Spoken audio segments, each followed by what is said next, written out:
उसमें मैं देख रहा हूँ 153 है, आईपीसी सेक्शन 153 है, 468 है, 470 है, 120 बी है, आईटी एक्ट 2000 है।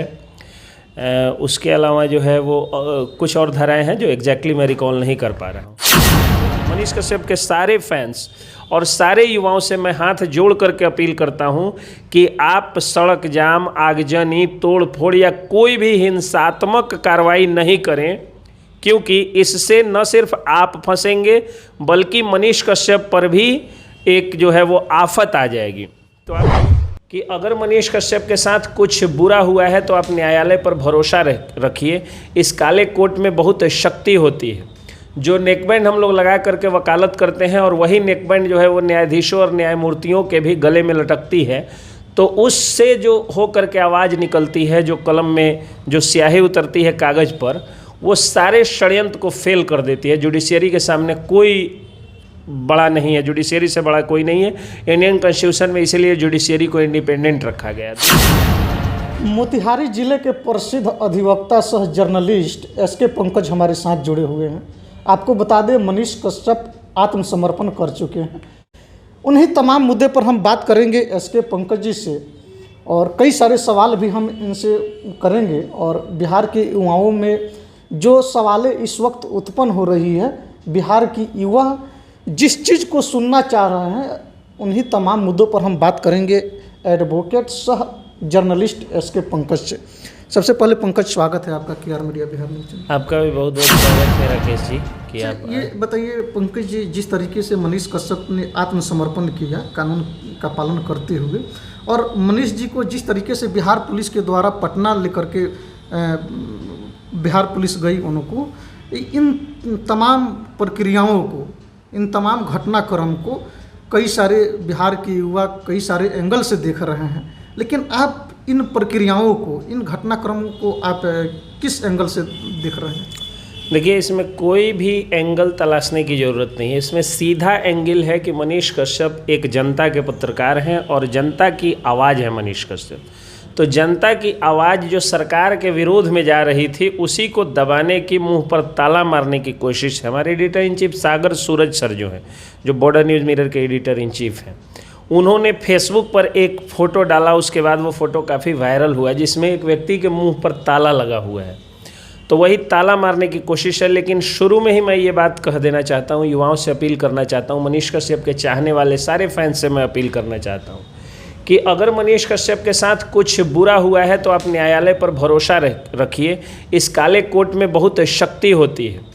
जो नेकबैंड हम लोग लगा करके वकालत करते हैं और वही नेकबैंड जो है वो न्यायाधीशों और न्यायमूर्तियों के भी गले में लटकती है, तो उससे जो हो करके आवाज़ निकलती है, जो कलम में जो स्याही उतरती है कागज़ पर, वो सारे षड्यंत्र को फेल कर देती है। जुडिशियरी के सामने कोई बड़ा नहीं है, जुडिशियरी से बड़ा कोई नहीं है इंडियन कॉन्स्टिट्यूशन में, इसीलिए जुडिशियरी को इंडिपेंडेंट रखा गया। दूसरी बात कि जब आप कानून पर विश्वास रखते हैं तो कानून को आप हाथ में नहीं लेंगे। तो मनीष कश्यप के सारे फैंस और सारे युवाओं से मैं हाथ जोड़ करके अपील करता हूं कि आप सड़क जाम, आगजनी, तोड़ फोड़ या कोई भी हिंसात्मक कार्रवाई नहीं करें, क्योंकि इससे न सिर्फ आप फंसेंगे बल्कि मनीष कश्यप पर भी एक जो है वो आफत आ जाएगी।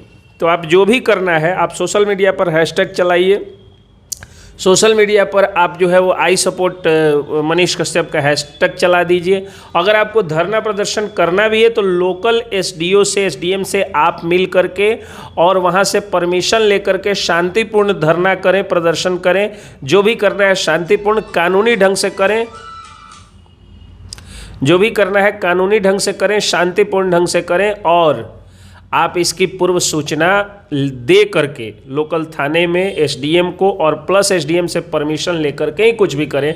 कानून हाथ में बिल्कुल नहीं दे, वरना कई दलाल पत्रकार हैं जो बड़ी मज़े ले रहे हैं इसमें, जिनका काम ही हो गया है प्रशासन की चापलूसी करना, चमचागिरी करना। हालांकि जनता उन पत्रकारों को जानती भी, खूब जानती है, क्योंकि वो लोग जनता के पत्रकार ही नहीं है। वो लोग जनता के किसी मुद्दा को उठाते ही नहीं। वो लोग थाना के पत्रकार हैं। मोतिहारी में भी कई ऐसे पत्रकार हैं जो थाने की दलाली करते हैं। एसपी साहब उनको देखना पसंद नहीं करते। डीएम साहब उनको देखना पसंद नहीं करते हैं। तो बहुत सारे लोग हैं, लेकिन अब उन लोगों के हाथ भी जिस दिन ठोस सबूत लग जाएगा ऐसे पत्रकारों का इलाज कर दिया जाएगा। हालांकि पंकज, हम आपको रुकना चाहेंगे, आपको बता दें जिस तरीके से पंकज जी ने बताया कि अगर आप लोग धरना प्रदर्शन करने की सोच रहे हैं तो आप लोग परमिशन ले और कानून को अपने हाथ में न ले। हालांकि इस पर हमने आज सुबह में ही एक वीडियो बना करके पोस्ट किया है। आप लोग कानून को अपने हाथ में न ले और भारतीय न्यायिक प्रणाली जो है उस न्यायिक प्रणाली पर आप लोग विश्वास रखें। हालांकि मनीष कश्यप ने जिस दिन सरेंडर किया उसी दिन सरेंडर के एक दिन पहले ही उन्होंने एक वीडियो पोस्ट किया है अपने चैनल पर कि अब मैं अपने आप को कानून के हवाले कर रहा हूं, लेकिन आप लोग हमारे चलते कानून को हाथ में लेने का काम नहीं कीजिएगा। जिस तरह पंकज जी ने बताया, तो हमारी भी अपील रहेगी, आप लोग कानून को अपने हाथ में लेने का प्रयास नहीं करेंगे और भारतीय संविधान पर, भारतीय कॉन्स्टिट्यूशन पर, भारतीय न्यायिक प्रणाली पर विश्वास आप लोग जरूर रखिएगा। मनीष कश्यप को न्याय जरूर मिलेगा।